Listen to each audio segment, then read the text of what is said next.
Ang pelikula ay nagsimula sa Boston kung saan ang mga tao ay nagpapatuloy sa kanilang pang-araw-araw na buhay. Bigla na lang, nagsimula silang bumagsak sa lupa ng hindi maipaliwanag na nagdulot ng kaguluhan. Ang eksena ay lumipat sa propesor ng geology, si Dr. Josh Keys, na makikitang nagtuturo sa mga estudyante tungkol sa mga katangian ng sound wave. Naputol ang klase nang dumating ang mga opisyal ng gobyerno na humiling kay Josh na sumama sa kanila. Inihatid siya sa lihim na pasilidad sa Washington DC kung saan nakatagpo niya ang kaibigang siyentipiko, si Conrad Zemsky, na dinala rin dito para sa mahalagang pag-uusap. Silang dalawa ay dinala sa malaking silid na puno ng mga namatay na individual, dahilan upang sa una ay isipin nilang sila ay nasa maling lugar. Sa sandaling iyon, binati sila ng Army General, na si Purcell, at ipinaalam sa kanila ang sabay-sabay na misteryosong pagkamatay at hiningi ang kanilang advice bilang mga expert. Si Josh, bilang geophysicist, naisip niya na ang mga tao ay namatay dahil sa malakas na electromagnetic pulse dahil lahat sila ay may mga pacemaker na nakatanim sa kanilang mga katawan, isang uri ng device na inilalagay sa loob ng dibdib para mapanatili ang normal na tibok ng puso para sa mga taong may sakit sa puso. Napanatag ang general na hindi ito isang pagkilos ng digmaan, kaya dinismiss niya ang kaso. Iminungkahi ni Josh at Conrad na pag-aralang mabuti ang bagay na ito at binanggit kung gaano kaseryoso ang sitwasyon, ngunit ang hindi nababagabag na general ay umalis. Nang maglaon sa araw na iyon, isa pang kakaibang insidente ang nangyari sa Trafalgar Square, London, kung saan daan-daang ibon ang nawalan ng kontrol at bumangga sa mga gusali pati na rin sa mga tao, na lumikha ng malaking gulo. Nang marinig ni Josh ang balitang ito, iniugnay niya ang dalawang pangyayari, at sa kalaunan ay napagpasyahan na ang mga insidenteng ito ay nangyayari dahil sa pagbabago ng electromagnetic field ng Earth. Ang pagbabago na ito ay nakaapekto din sa US Space Shuttle na kasalukuyang pabalik sa Earth. Ang kanilang komunikasyon sa control center ay naputol sa loob ng ilang sandali, at hindi sinasadyang nawala sa direksyon ang spaceship ng ilang milya mula sa LA. Sa ilang minutong natitira bago makalapag, ang piloto, si Major Rebecca ay nakaisip ng agarang plano na lumapag sa ilog. Dahil walang ibang solusyon, nagpatuloy sila sa planong ito at kahit papaano ay nagawa nila ito nang may kaunting pinsala sa shuttle at naiwasan ang sakuna ng aksidente. Pagkatapos masusing pag-aralan ang mga kaganapan, si Josh ay nakabuo ng nakakabagabag na conclusion. Ang umiikot na molten core ng Earth ay unti-unting humihinto. Kung wala ang pag-ikot nito, ang electromagnetic field sa paligid ng mundo ay babagsak sa loob ng ilang buwan at ang surface ay ma-expose sa solar radiation, at sa huli ay masusunog ang buong planeta. Agad na ibinahagi ni Josh ang mga natuklasan kay Conrad, na naiwan din sa pagkabigla. Nang maramdaman ang kalubhaan ng sitwasyon, ang matataas na opisyal ng gobyerno ay nagtakda ng pagpupulong at ipinatawag si Josh para ipaliwanag ang natuklasan. Ipinaliwanag ni Josh ang senaryo sa paraan na madali nilang maiintindihan at binanggit ang mga nakamamatay na kahihinatnan. Nang tanungin siya tungkol sa solusyon, iginiit niya na imposibleng ayusin ito dahil ang panloob na core ay napapalibutan ng sobrang init na hyperfluid molten iron at nickel sa 9,000 degrees Fahrenheit, 2,000 milya pababa at 1,000 milya ang kapal, at ang pinakamalalim na naabot ng tao ay 7 milya lamang. Gayunpaman, tila may kakilala si Conrad na makakahanap ng paraan. Kasunod nito, isinama ni Conrad si Josh, General Purcell, at isang dalubhasa sa armas na si Levesque, sa Salt Flats, Utah upang makita ang dating kasamahan, si Dr. Ed Brazelton. Lumalabas na nagnakaw noon si Conrad ng ilang mga ideya sa pananaliksik mula sa kanya, na naging sanhi ng away sa pagitan ng dalawa. Sa kabila nito, sumang-ayon si Ed na makipagtulungan kung nangangahulugan ito ng pagliligtas sa mundo. Pagkatapos ay ipinakita niya ang sariling gawa na paraan ng pagbabarena sa mataas na bilis gamit ang hanay ng high-powered laser. Ipinakita rin niya ang unobtainium, isang material na may kakayahang makayanan ang napakalaking presyon sa loob ng planeta pati na rin ang pagbuo ng enerhiya mula sa kanila. Matapos makita ang lahat ng ito, sinabihan siya ni General Purcell na gawing aktwal na spaceship ang ipinakitang sample sa loob ng 3 buwan at para dito, nag-alok siya na ibibigay ang lahat ng mga kinakailangang resources. Simula sa sumunod na araw, ang trabaho ay nagsimula sa pinakamabilis na makakaya. Ang mga piloto ng NASA, sina Commander Richard Iverson at Major Rebecca Childs ay inatasan upang maging piloto ng spaceship. Bilang karagdagan dito, ang dalubhasang computer hacker, si Theodore Donald Finch ay inutusan upang siguraduhing hindi lalabas sa online ang tungkol sa paparating na kalamidad at ang kanilang pagtatangka na i-restart ang core.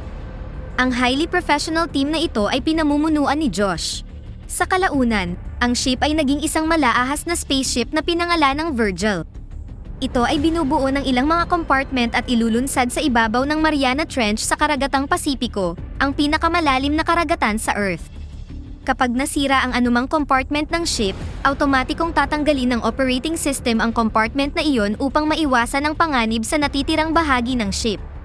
Nang marating nila ang destinasyon, nag-deploy sila ng explosive charge na may sapat na laki upang i-restart ang core. Isang araw, napansin ng team ang napakalaking superstorm ng kidlat sa kalangitan. Nang suriin ito sa kanilang system, napagtanto nila na ang Rome ang target nito. Walang pagkakataong mag-react, ang lightning storm ay nagresulta ng maraming pagsabog na humantong sa pagbagsak ng mga gusali at sukdulang pagkahuwasak ng buong lungsod. Dahil sa insidenteng ito, napagtanto ng mga tripulante na ang planeta ay mas mabilis na nasisira kaysa sa inaasahan nila at wala silang sapat na oras para sa pagtetesting. Bilang resulta, naghanda silang ilunsad kaagad ang Virgil, kasama ang 6 na tripulante na nakasakay, si Josh, Iverson, Rebecca, Conrad, Ed, at Levesque. Matapos may handa ang lahat, matagumpay na inilunsad ang spaceship sa Mariana Trench. Sumisid sila ng napakabilis na 500 kilometro sa loob lamang ng ilang minuto. Ang koponan ay napanatag dahil ito ay gumana tulad ng inaasahan. Nang maabot ang itinakdang lalim, namangha sila sa tanawin ng ilalim ng dagat at ang mga pating na kumakanta sa kanilang sonar radiation. Pagkatapos ng ilang oras na paglalakbay, dumaan sila sa crust ng Earth at pumunta sa semi-solid mantle. Habang binabagtas nila ang mantle, napansin ng mga tripulante ang kakaibang madilim na lugar sa kanilang harapan. Ipinaliwanag ni Josh na ang lugar ay walang laman at binanggit na ang makina ay hindi nakaprogram upang ma-recognize ang mga walang laman na espasyo. Bago nila mabago ang kanilang direksyon, ang ship ay nag-drill sa napakalaking bakanteng geode na istruktura, nag-crash landing at napinsala ang laser drilling device nito. Sa kabutihang palad, walang nasugatan, ngunit ang higanteng kristal ay tumusok sa ship na pumipigil sa paggalaw nito. Ngayon, ang mga tripulante ay walang ibang pagpipilian kundi ang maglakad palabas ng ship at ayusin ang problema ng mano-mano.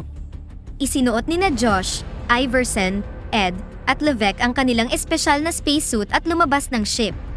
Sa lalong madaling panahon, napagtanto nila na sila ay nasa loob ng higanteng gem bubble na nakabalot sa cobalt kakon.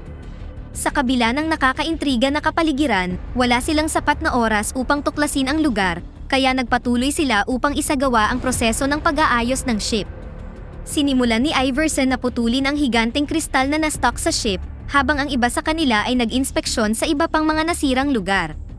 Sa panahon ng pag-aayos, ang geode ay binahan ng magma at ang mga kristal ay nagsimulang bumagsak patungo sa kanila. Sa loob ng napakalimitadong oras, kahit papaano ay nagawa ng mga tripulante na ayusin ang spaceship. Ngunit sa sandaling ito, may nahulog na piraso ng kristal na tumama sa ulo ni Iverson, na naging dahilan upang mahulog siya sa magma at mamatay. Sa kabila ng masakit na pangyayari, ang mga tripulante ay walang oras para sa pagluluksa, kaya sumugod sila sa ship at lumayo sa lugar bago bumagsak ang geode. Sa ibaba, dumaan ang Virgil sa malawak na field ng napakalaking formation ng brilyante. Bagamat nagawang iwasan ni Rebecca ang ilang formation, ang isa sa mga ito ay bumutas sa huling compartment ng ship na naglalaman ng mga detonation timer para sa nuclear charges. Kahit alam niyang matatanggal ang nasirang compartment mula sa main ship, pumasok si Levesque sa loob nito upang kunin ang mga mahahalagang nuclear charges. Matagumpay niyang naipasa ang mga ito sa mga kasamahan ngunit siya ay naiwan sa proseso. Makalipas ang ilang sandali, ang compartment ay natanggal at nadurog na nagresulta sa kanyang malagim na pagkamatay. Napaluha si Josh, ngunit hinikayat siya ng mga kapwa-miyembro na manatiling matatag dahil responsable sila sa pagliligtas ng buong planeta. Sa sumunod na ilang oras, sa wakas ay narating ng koponan ang molten core. Pagkatapos ng sunod-sunod na kalkulasyon, nalaman nila na ang core ay hindi gaanong siksik kaysa sa inaasahan nila. Nangangahulugan ito na ang mga nuclear explosives na dala nila ay hindi magiging sapat upang maapektuhan ang core. Sa pagharap sa kabiguan na ito, iminungkahi ni Conrad na bumalik sila at simulan ang Plan B dito, Isiniwalat na dati nang nakatanggap ang US militar ng impormasyon tungkol sa paghahanda ng mga kaaway na bansa ng isang malakas na sandata na maaaring makabuo ng lindol. Upang kontrahin ang kanilang pag-atake, ang gobyerno ng US, sa ilalim ng pamumuno ni Conrad, ay nagtayo ng mas malakas na tectonic na sandata na tinatawag na Destiny o Deep Earth Seismic Trigger Initiative. Ibinunyag din na ang unang pagsubok ng Destiny ang naging sanhi ng paghinto ng pag-ikot ng core at ang gobyerno ang may pananagutan sa lahat, at dito nalaman natin ang tunay na dahilan kung bakit ayaw nilang lumabas ito sa online. Ang paghahayag na ito ay nag-iwan ng pagkabigla sa natitirang crew, ngunit wala silang oras upang makipagtalo tungkol sa bagay na ito. Tumanggi silang isagawa ang Plan B na paglulunsad ng Destiny, at sinabing may mataas na panganib na masira ang Earth sa halip na ma-restart ang core. Nakipag-ugnayan sila sa control center para kausapin si General Purcell, na nag-utos din sa kanila na ihinto ang misyon at bumalik kaagad. Gayunpaman, tumanggi ang crew na sumunod at gustong gumawa ng alternatibong plano. Sa oras na ito, isang pagsabog ng mapaminsalang ultraviolet ray ang tumagos sa ozone layer at dumiretso sa Golden Gate Bridge ng United States. Dahil dito, ang tulay pati na rin ang mga sasakyan ay natunaw at nahulog sa tubig. Mabilis na kumalat ang insidenteng ito sa mga balita na nagpa-alerto sa mundo tungkol sa sitwasyon. Hindi na makapaghintay si General Purcell at inutusan ng pangkat ng militar na ilunsad ang Destiny, kahit na alam niyang maaaring malagay sa panganib ang crew na nakasakay sa Virgil. Bumalik sa spaceship, si Josh ay lihim na nakipag-usap kay Donald at hiniling sa kanya na bigyan sila ng sapat na oras. Pagkatapos ay ginamit ni Donald ang pambihirang kakayahan sa pag-hack upang baguhin ang power ng Destiny at pigilan si General Purcell na i-activate ito. Kasunod nito, nagsimulang talakayin ng crew ang kanilang susunod na hakbang. Si Conrad, na hindi makumbinsi ang koponan, ay napilitang tulungan sila sa kanilang Plan C. Makalipas ang ilang sandali, gumawa sila ng estratehiya, ang paglalagay ng pampasabog sa bawat natitirang compartment at i-timing ang mga pagsabog nito sa eksaktong pagkakasunod-sunod upang matrigger ang pag-ikot ng core sa pamamagitan ng paggawa ng magkakasunod na pagsabog. Gayunpaman, may problema. Ang system ng ship ay nakaprograma sa paraang maglalabas lamang ito ng mga compartment kapag nasira ito. Bilang resulta, dapat nilang manumanong i-override ang program upang maisakatuparan ang kanilang plano. Para dito, kinakailangan nila ng isang tao na pupunta sa labas sa harap ng Virgil, na direktang ma-expose sa init ng molten core. Sa gitna ng kritikal na sandaling ito, walang pag-aalinlangan na nagboluntaryo si Ed na isakripisyo ang buhay para sa higit na kabutihan, ang pagliligtas sa planeta. Isinuot niya ang kanyang suit at nagpaalam sa mga kapwa crew bago lumabas ng compartment. Sa sandaling bumukas ang pintuan sa harapan, si Ed ay nalula sa sobrang init, na agad na sumunog sa kasangkapan na nasa kamay niya. Sa kabila ng matinding kalagayan, pinilit niyang gumalaw at matagumpay na na-activate ang overriding system. Gayunpaman, siya ay nakalulungkot na bumagsak at namatay sa init. Kasunod nito, ang natitirang crew ay nagsimulang ikabit ang mga nuclear charges sa bawat compartment bago ito alisin sa ship. Ngunit pagdating nila sa huling dalawang compartment, napagtanto nila na kulang sila ng sapat na pampasabog para dito. Bago sila makabuo ng solusyon, ang spaceship ay nakaranas ng malakas na shockwave, at natrap si Conrad at nawalan pa sila ng komunikasyon. Pilit siyang tinulungan ni Josh ngunit walang nangyari. Dahil hindi na sila marinig ni Rebecca, tinansya niya ang oras at sinimulan ang proseso ng pagtatanggal sa mga compartment. Bilang resulta, napilitang tumakas si Josh sa matatanggal na compartment at naiwan si Conrad. Ngayong wala na siyang ibang pagpipilian, ginamit ni Josh ang nuclear power source ng Virgil para magbigay ng karagdagang enerhiya sa huling pagsabog.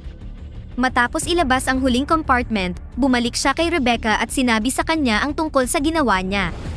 Binanggit din niya na wala na silang sapat na supply ng kuryente para makabalik. Sa kabila ng nakagugulat na balitang ito, iginalang ni Rebecca ang kanyang desisyon at kinomfort siya, sinabing gagawin niya ang parehong desisyon. Habang hinihintay ang kanilang katapusan, isang ideya ang sumagi sa isip ni Josh. Dahil ang Virgil ay binubuo ng unobtainium, ito ay may kakayahang bumuo ng enerhiya mula sa init at presyon.